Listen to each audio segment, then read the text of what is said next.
아빠와 함께하는 세계사 제12장 감자 기근과 보어 전쟁. 아일랜드의 감자 기근. 대영 제국이 아프리카에서 마구 땅을 빼앗고 있을 때 바로 자기들 코앞에서는 커다란 분란이 일어나고 있었어요. 잉글랜드의 서쪽 바다에 있는 섬나라 아일랜드가 자치권을 요구하고 대영 제국이 그것을 거절한 데서 문제가 생긴 것이란다. 아일랜드와 영국의 싸움은 이미 수백 년이나 이어온 것이란다. 1541년 영국 국왕 헨리 8세가 아일랜드를 자기 땅이라고 주장했어. 그런데 헨리 8세는 프로테스탄트였지만 대다수의 아일랜드 사람은 카톨릭으로 남아 있었다는 게 문제였어. 헨리 8세 이후에 프로테스탄트 국왕들과 여왕들은 아일랜드의 카톨릭 신자를 제대로 대접하지 않았어.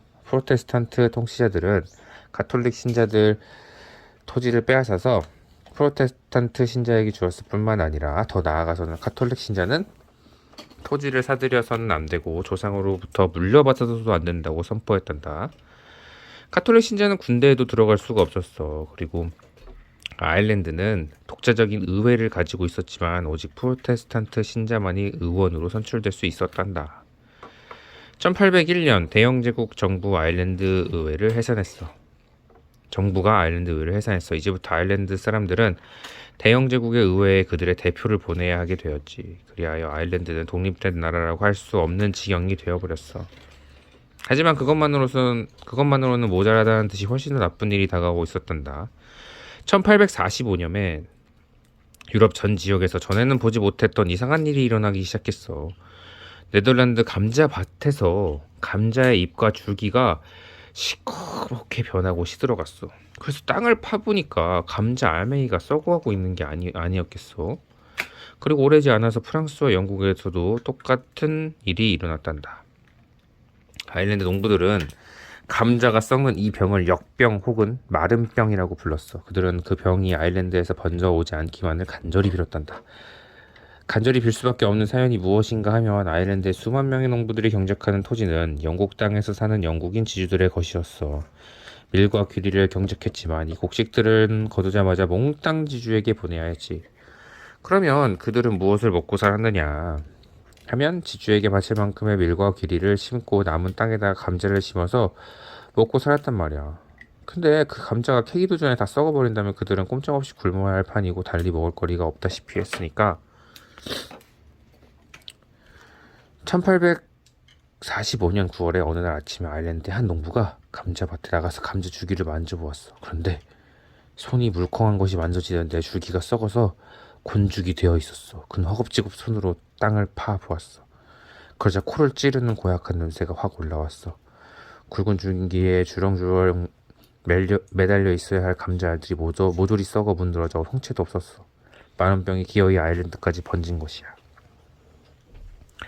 아일랜드 농부들은 감자가 썩은 이유가 병 때문이라는 사실조차도 몰랐단다. 전기 때문이나 그 시체가 내뿜는 시커먼 연기 때문이라고 생각하는 사람도 있었고 새떼가 날아가면서 떨어뜨린 똥 때문이라고 생각하는 사람도 있었어. 어쨌든 간에 한 가지만은 확실했어. 수많은 아일랜드 사람들이 먹고 살 감자가 턱없이 모자라고 이듬해 심기 위해 남겨둘 시감자는 더더욱 모자란다는 것이었지. 감자 농사는 이듬해에도 그 이듬해에도 또 그 이듬해에도 아주 엉망이었어. 그러나 아무도 그 병을 막을 방법을 알 수 없었어. 아일랜드 사람들이 첫 해에는 수백 명, 다음해에는 수천 명, 그 다음해에는 수만 명이 굶어서 죽었어.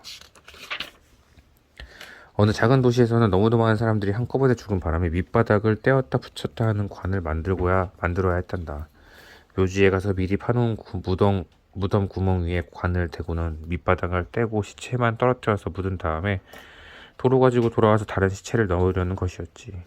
그 당시 아일랜드를 여행했던 나그네들은 자기 집에서 굶어 죽은 시체는 말할 것도 없고 길을 가다가 죽어 넘어진 시체와 들에서 일을 하다가 죽어 넘어진 시체를 수없이 보았다고 해. 아일랜드에 수많은 사람들이 굶어서 죽고 있다는 소식을 들은 영국 의회에서는 그것이 사실이 없다고 믿는 의원들이 더 많았어. 아일랜드 사람들은 원래 별것도 아닌 것을 가지고 소란스레 굴고 징징거리는 족속이라고 생각했던 거야. 지주들도 그들의 토지를 경작해주는 아일랜드 농민들의 고통을 아랑곳하지 않았어. 세상에 너무도 굶주려서 지대를 내지 못하는 농부들을 염려하거나 동정하기는커녕 그들이 붙이던 토지를 빼앗아 버린 세력도 있었다는구나. 그런데 그보다 훨씬 더 잔인한 짓을 태연히 저지른 지주들도 있었어. 감자는 썩어 문드러졌지만 밀과 귀에는 멀쩡하게 잘 자랐어. 그렇다면 굶어서 곧 죽을 지경이 농부들에게 그 곡식들을 조금이라도 나누어주면 좋았을 것을 영국 지주들은 단 한 줌도 남기지 않고 깡그리 영국으로 실어 보내라고 호통을 쳤대. 감자 마른병이 한창이던 무렵에 존 미첼이라는 아일랜드 사람은 굶주린 배를 움켜 잡은 수많은 사람들이 바닷가에 서서 그들의 손으로 경작하고 거두어들인 밀과 귀리를 싣고 영국으로 떠나가는 배들을 쳐다보면서 눈물을 흘리는 광경을 묘사한 글을 남겨놓았단다. 그러나 모든 영국인들이 아일랜드의 비참한 상황을 모른 척하지는 않았단다. 당시 영국 총리 로버트 필이라는 사람이 있었는데 그는 서둘러서 무슨 조치를 취하지 않으면 정말 큰일이 난다고 생각했어. 아일랜드가 미국이나 다른 나라에서 값싼 식량을 수입한다면 감자 마른병이 물러날 때까지 그런 대로 견딜 수 있을 거라고 판단했어. 그러나 문제가 있었단다. 30년 전에 영국 의회가 곡물법이라고 하는 법을 만든 적이 있는데 그 법은 영국이나 아일랜드 사람들이 외국으로부터 식량을 수입할 때 엄청나게 비싼 세금을 내야 한다는 내용이었어. 이 법은 영국 농부를 보호하기 위한 것이었는데 외국에서 식량을 수입하는 것보다 영국과 아일랜드에서 경작한 곡물을 사들이는 게 훨씬 싸기 때문에 상인들이 굳이 수입 장사를 하지 않을 테니까 결국에는 영국 농부를 보호하는 셈이 되는 것이었지. 필 총리는 아일랜드 대기근이야말로 이 법을 없앨 아주 좋은 기회라고 생각했어. 그는 아일랜드 사람들이 지금 외국에서 값싼 식량을 들여올 필요가 너무도 절실하다는 것을 영국 의회가 모르지 않을 것이라고 믿었어. 그러나 의회는 딱 잘라 거절했단다. 의원들은 총리에게 아일랜드 사람들의 문제는 아일랜드 사람 저희들끼리 알아서 해결하도록 내버려 두는 게 옳다고 말했어. 필 총리는 그래도 당념하지 않고 곡물법을 없애야 한다고 주장했고 마침내 그가 이겼어. 수입 곡물에 대해서 물리던 높은 세금을 없애야겠다고 의회가 물러섰거든. 그런데 외국에서 주문한 식량이 충분히 아일랜드로 이송되기도 전에 필 총리가 해임되었어. 아일랜드를 도우려고 했던 이유로 미움을 샀던 것이었지. 그 다음에 총리는 필과 전혀 딴판이었어. 그는 아일랜드 사람들이 굶어 죽는 것은 단지 그들이 스스로 돕는 능력이 부족하기 때문이라고까지 말했다는구나. 감자 마른병이 시작된 지 5년이 지나자 감자밭에서 다시 정상인 감자가 드문드문 보이기 시작했고 1850년에 이르러서야 마른병이 완전히 사라졌어. 그러나 아일랜드는 엄청나게 변해버렸단다. 거의 100만 명이 죽었고 또 다른 100만 명은 고향을 떠나 다른 나라로 갔는데 그 중에서 미국으로 간 사람이 80만 명 이상이었어. 아일랜드 내에서 영국의 지배에 대한 증오가 더욱 깊어졌고 캐나다나 오스트레일리아처럼 독자적인 의회를 가지고 자기들 손으로 법을 만들 수 있는 자치권을 요구하는 사람들이 날이 갈수록 많아졌어. 그러나 영국 의회는 또 거절했어. 그런데 이번에는 아일랜드의 수많은 프로테스탄트 신자들이 영국 의회의 편을 들었어. 그들은 아일랜드가 독자적인 의회를 가지게 된다면 그 의회는 틀림없이 거의 대다수가 카톨릭 신자들로 구성된 의회가 될 것이고 따라서 프로테스탄트 신자들이 박해를 받을 것이 불을 보듯이 뻔하다고 내다보았던 것이야. 그래서 그들은 아일랜드가 영국의 프로테스탄트 정부의 지배를 받는 지금의 상태가 계속 유지되기를 원했던 것이지. 이 문제를 놓고 벌어진 논란이 해가 바뀌고 또 바뀌어도 그치지 않았어. 1886년에 영국 총리 윌리엄 그레드 스턴이 드디어 아일랜드의 자치권을 확하기 위한 법안을 놓고 투표를 해달라고 의회에 요청했어. 이 아일랜드 자치 법안이 의회에 통과된다 하더라도 아일랜드가 영국의 지배에서 벗어나 독립국이 되는 건 아니었어. 다만 아일랜드 내의 모든 문제들을 아일랜드 사람들이 스스로 결정하는 것만을 허락한 것이었지. 글래드스톤과 그의 지지자들은 이 자치 법안이 영국과 아일랜드 사이의 증오를 어느 정도 씻어줄 것이라고 기대했어. 영국 의회가 이 법안을 놓고 투표를 하기 직전에 어느 신문에 실린 유명한 만화가 있었어. 대영제국을 상징하는 브리타니아라는 이름의 키가 크고 아름다운 여자가 두 개의 이정표가 있는 갈림길에 서 있어. 자치라고 쓴 이정표가 가리키는 길에는 그레드스턴이 서 있고 그레드스턴은 평화의 상징이 올리브 나무가지를 들고 있는데 자유우정이라고 쓴 꼬리표가 가지에 묶여 있단다. 브리타니아 머리 위에 있는 또 하나의 이정표는 다른 방향을 가리키고 있어. 거기에는 항구적인 라고 쓰여 있는데, 이것은 대영 제국이 아일랜드의 모든 문제를 계속해서 직접 해결하고자 한다면 아일랜드 사람들이 영국의 법을 따르도록 하기 위해서는 늘 강제적인 힘을 사용해야만 한다는 뜻이야. 항구적인 강제로 가는 길에는 아일랜드 자치법안을 반대하는 정치가가 서 있는데 그는 손에 수갑을 들고 있단다.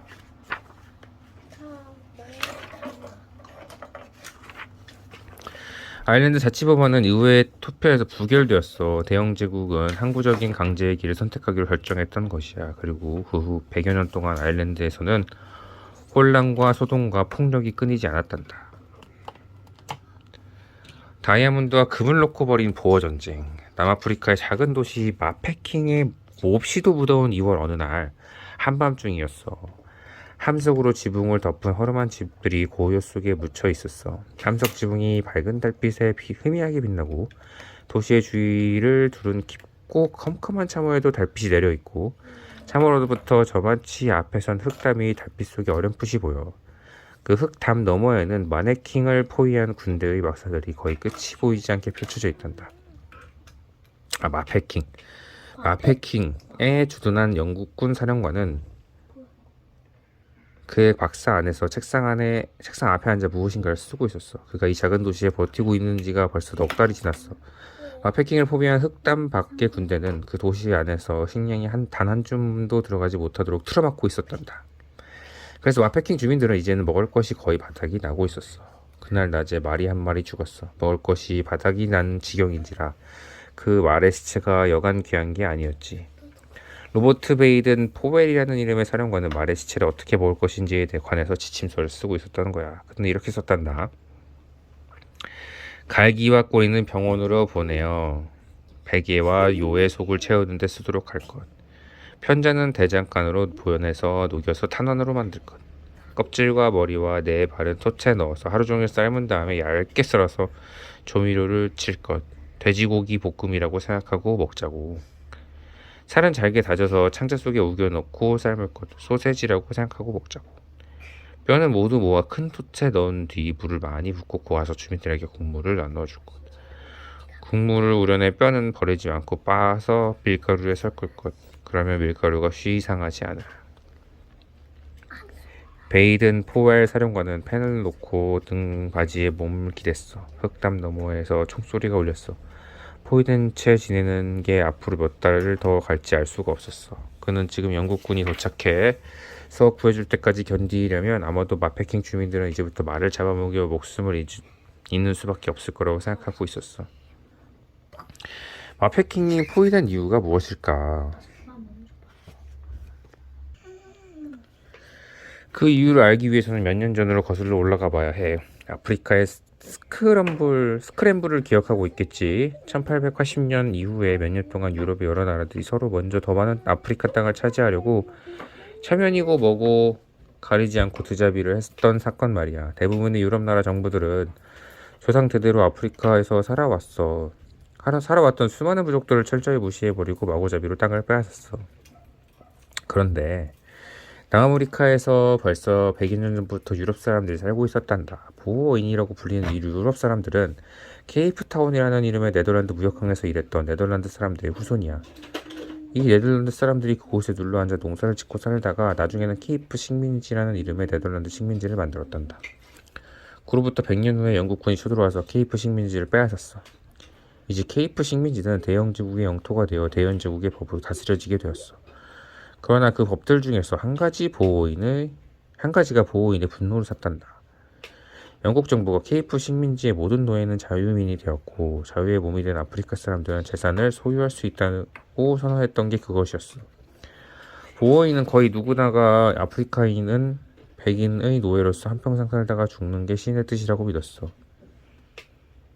그들은 흑인이 배인과 나란히 이웃을 해서 살아도 되는 식민지에서 살고 싶지가 않았어. 그래서 수천 명의 보호인이 케이프 식민지를 버리고 북쪽으로 올라갔어. 그들은 그곳에서 오렌지 자유주와 트란스발이라는 이름의 식민지를 또 만들었어. 그리고 그들은 스스로를 아프리카너라고 부르기 시작했어. 자기들은 더 이상 네덜란드 이주민이 아니고 유럽 혈통의 아프리카 사람이라는 뜻이었지.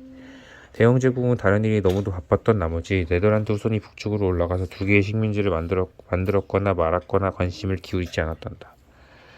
그래서 영국 정부는 오렌지 자유주와 트랜스바를 남아프리카 두 독립국으로 그냥 인정해버리고 말았어. 대관절 그곳은 바위투성이에 바짝 말라터진 아무 가치도 없는 땅인 것 같았으니까.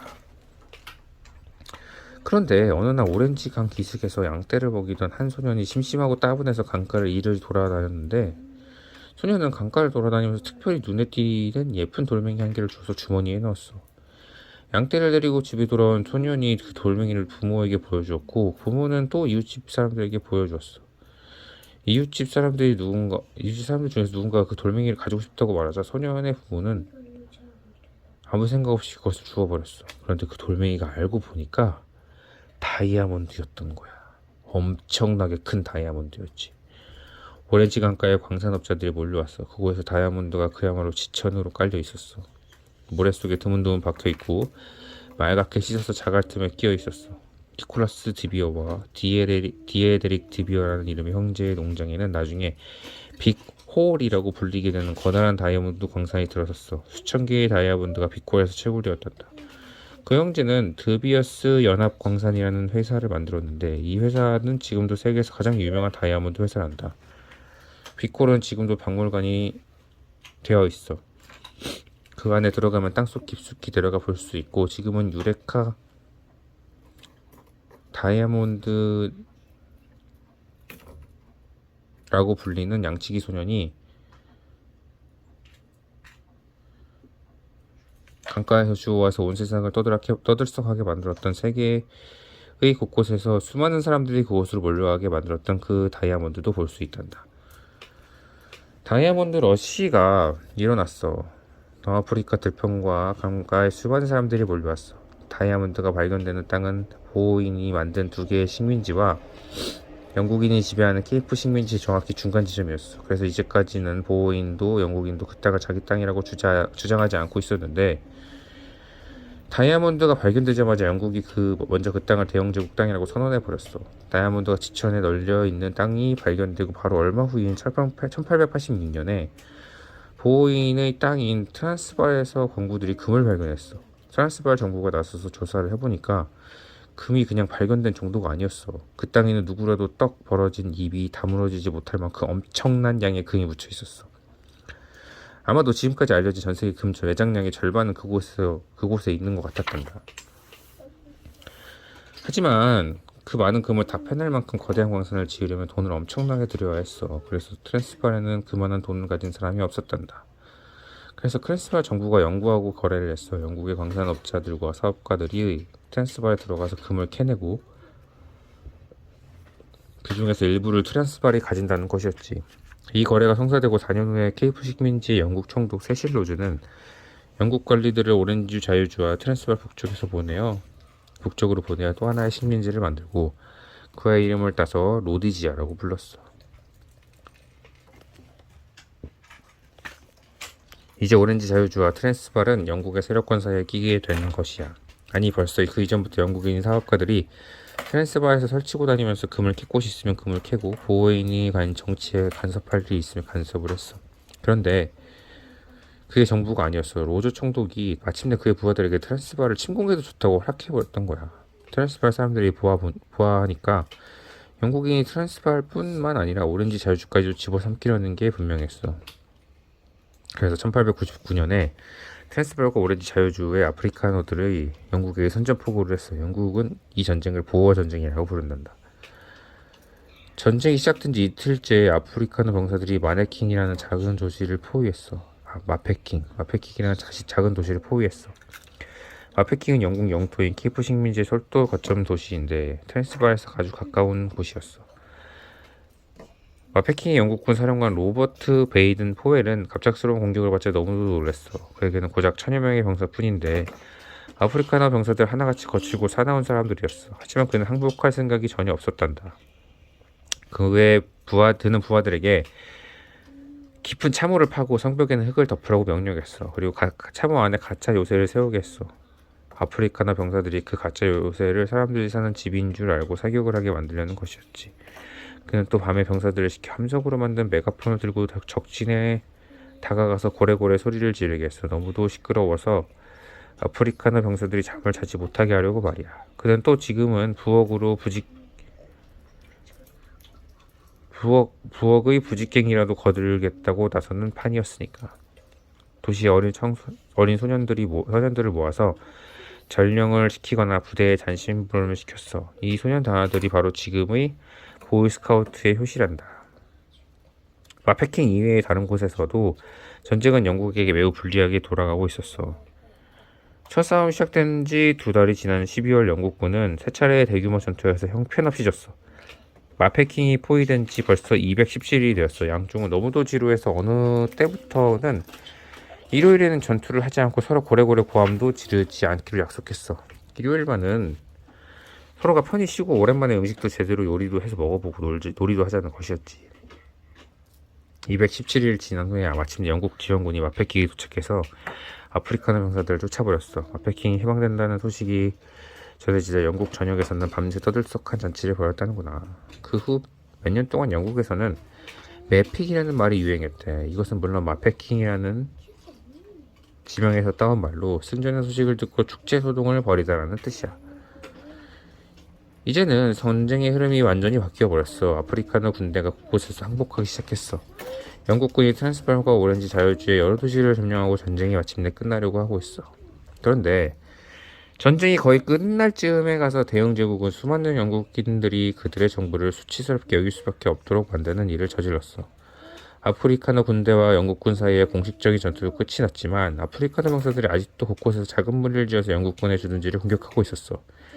그들은 게릴라 공격은 2년 동안이나 계속되었단다. 영국은 그들을 막을 방도가 없는 것 같았어. 그래서 영국 정부는 게릴라가 설치고 다니는 지역에 사는 모든 주민들을 한데 모아서 집단으로 수용하라고 명령을 내렸어. 영국 관리들은 주민들이 게릴라에서 음식과 물과 무기를 대어주고 있다고 의심했던 것이지. 그렇다고 해서 수많은 민가를 낱낱이 감시할 수는 없는 노릇이니까 지역마다 집단 수용소를 만들어서 주민들을 모조리 그곳에 가둔다는 미완을 생각했던 것이야. 그런데 그 미완이 수많은 영국 사람들에게 이루 말할 수 없는 수치심을 안겨주었던 거란 말이야. 백인만 가둔 집단 수용소가 66곳이었고 흑인만 가둔 곳이 50곳이었어. 가두어 놓고는 음식도 제대로 주지 않았어. 흑인은 더욱 가혹한 대접을 받았단다. 흑인 한 명이 먹는 하루의 음식값이 고작 1페니. 지금 우리나라 돈으로 20원도 못 되었다는구나. 홍역, 닭, 천연두, 결핵 같은 질병의 수용소를 휩쓸어 수천 명이 죽어나갔어. 2만 명의 백인 아프리카너들이 수용소에서 죽었고 영국 정부의 기록에 의하면 흑인 사망자 수는 4만 명 정도였는데 영국 사람들은 흑인이 죽어나가는 데는 그리 관심을 갖지 않았기 때문에 실제 사망자 수는 훨씬 더 많았을 거야. 그러니 그런 잔인한 짓을 저질렀는데 수많은 영국 사람들이 수치스러워할 만도 하지 않겠어. 1902년 아프리카너들과 영국인들이 베레니깅 평화조약이라는 이름의 조약을 맺었어. 남아프리카 모든 식민지들을 하나로 묶어서 영국의 지배를 받는 남아프리카 연방이라는 나라를 만든 것이 이 평화조약 내용이었지. 그러나 남아프리카 연방에는 서로 증오하는 세 부류의 사람, 백인 영국인, 백인 아프리카너, 아프리카 흑인이 살고 있었어. 베레니깅 평화조약은 아프리카 대륙의 남쪽 끝에서 평화라고는 거의 있지도 않은 한 나라를 만들어 놓았던 것이야. 끝.